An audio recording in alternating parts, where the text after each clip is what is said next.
జాను విశ్వకి జై గూర్చిన నిజాలన్నీ చెప్పేస్తూ ఉంటుంది. ఆ రోజు విశ్వాని కొట్టడానికి కారణం జై సార్ చూస్తున్నారని, అలా కొట్టానని విశ్వాకి నిజం చెప్పేస్తుంది జాను. ఏంటి నిజమా జాను నువ్వు చెప్పేది అని అడుగుతుండగా, అవును విశ్వ అని జాను చెప్తూ ఉంటుంది.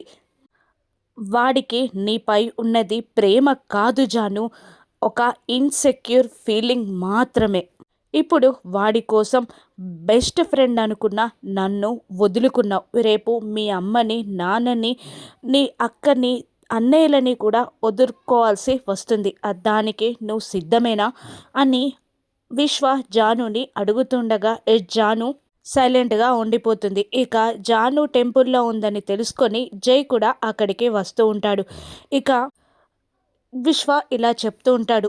వాడు నీకు తాళి కట్టి నీ లైఫ్లోకి ఎంటర్ అయ్యాడు. అటువంటి తాళినే తెంచి వాని మొఖాన విసిరేయ్. ఆ ఇల్లు కాదు, ఆ జైలు నుండి నువ్వు బయటపడు జాను అని విశ్వ చెప్తూ ఉంటాడు జానుకి. అప్పుడే జై వచ్చి ఆ మాటలన్నీ వినేస్తాడు. జై రియాక్షన్ ఏంటి? నిజంగానే జై మొఖాన తాళి విసిరికొట్టి ఆ ఇంటి నుండి జాను బయటికి వచ్చేస్తుందా? ఇప్పుడు విశ్వాని జై ఏం చేస్తాడో రాను ఎపిసోడ్స్లో చూద్దాం. Thank you for watching.